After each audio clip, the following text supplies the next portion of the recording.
আচ্ছা, পশ্চিমবঙ্গে যে কৃষক সভার রাজ্য সম্পাদক ছিলেন তিনি প্রাক্তন হলেন, কিন্তু আন্দোলনে থাকবেন।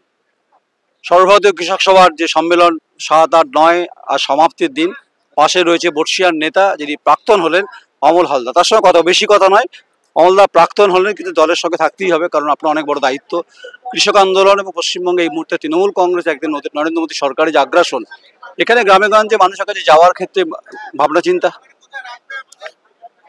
একটা নির্দিষ্ট সময়ের পর নতুনদের জন্য জায়গা ছেড়ে দিতে হয় এবং সর্বভারতীয় কমিটির আমি নেতৃত্বে আছি, সেই সুবাদে কমরেডদের একটু পরিচর্যার সুযোগ আমি পাবো। আজকে সম্মেলনের সব থেকে বড় বিষয় হচ্ছে এইটা যে কৃষির এই যে ব্যাপক সংকট স্টার্ট হয়েছে, তাতে করে বিকল্প ভাবনাটা কি হওয়া উচিত। শুধু আন্দোলন সংগ্রাম করে তো না, বিকল্প ভাবনার দ্বারা কৃষককে কি করে উদ্বুদ্ধ করা যায়, যেটা বিশাল চ্যালেঞ্জ। আমাদের এই কমিটির মধ্যে অনেকগুলি কৃষিবিদকে আমরা এবার কমিটিতে নিয়েছি, তারা পরামর্শ দেবেন।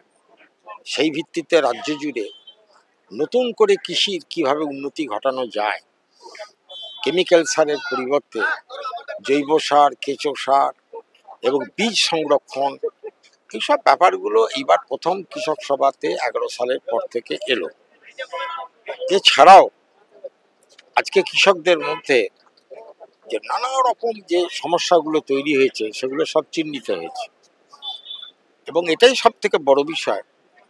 আজ থেকে 4 বছর আগে যে কমরেডদের কথাবার্তা সুর ছিল, এবারে একবারে টকবকে আত্মবিশ্বাস।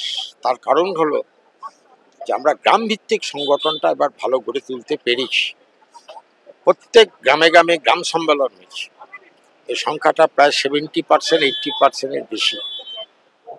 গ্রাম কমিটি তৈরি না হলে যতই বড় বড় সম্মেলন করি না কেন, গ্রামে কর্মী গড়ে তুলতে না পারলে 1 ইঞ্চি অগ্রগতি ঘটবে না। যে ভাবনাটা নিয়ে শুরু করেছিলাম, এবারে দেখলাম একটা বিশাল সাফল্য এসেছে।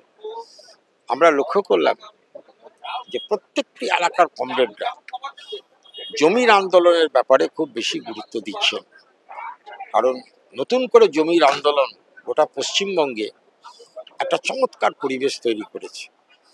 বহু গরিব মানুষকে পাট্টা যা জমি উচ্ছেদ করা হচ্ছে, বর্গা উচ্ছেদ করা হচ্ছে, সেখানকার লড়াইগুলো অত্যন্ত সাংঘাতিকভাবে জোরালো হয়ে উঠছে, গরিবরা রাস্তায় নামছে। এরকম ইতিবাচক বহু দিক এবার সম্মেলনে ফুটে উঠবে। অমলদা, সেটা হচ্ছে 26-এ বিধানসভা নির্বাচন সামনেই, এসআইআর বিতর্ক, এসআইআর কাটা, তার মধ্যে সাম্প্রতিকভাবে যে পরিস্থিতি তৈরি হয়েছে এবং যে কৃষি বলছেন যে গ্রামে গ্রামে সম্মেলন হচ্ছে, সংগঠন হচ্ছে, শাসকের বিরুদ্ধে রুখে দেওয়ার মতো কৃষিজীবী মেহনতি মানুষ কতটা সংঘবদ্ধ হতে পারছে? আপনি তো বর্ষিয়ার নেতা, আপনার ফর্মুলা ওটা অন্য।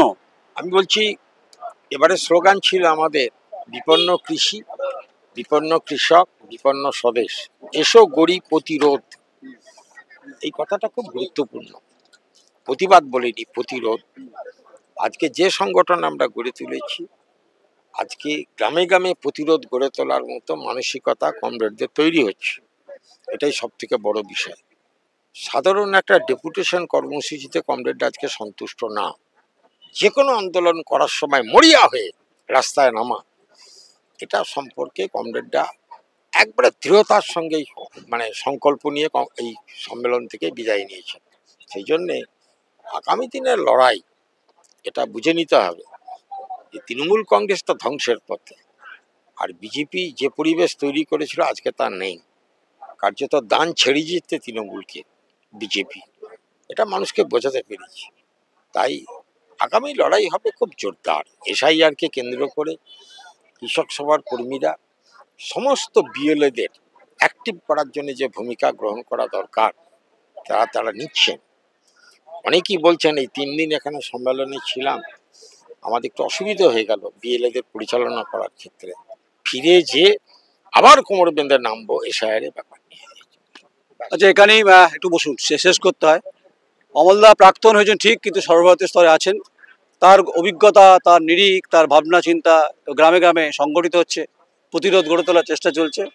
কারণ 26-এর নির্বাচন কিন্তু বামপন্থীদের কাছে কঠিন চ্যালেঞ্জ তো বটেই বটে, কারণ শাসকের সবটাই হচ্ছে যে কার্যত প্রশাসনিক ব্যবস্থার মধ্যে রয়েছে। দেখা যাক, অমলদা যেহেতু বললেন কৃষক আন্দোলনের সাথে যুক্ত, কৃষি অধ্যুষিত এলাকাগুলোতে কিভাবে রিফ্লেকশন হয় সেটা সময়, পরিবেশ, পরিস্থিতি বলবে। নমস্কার, আমি নয়ন রায়, আমার চিত্র সাংবাদিক ঐন্দ্রিলা ব্যানার্জি, বর্ধমান।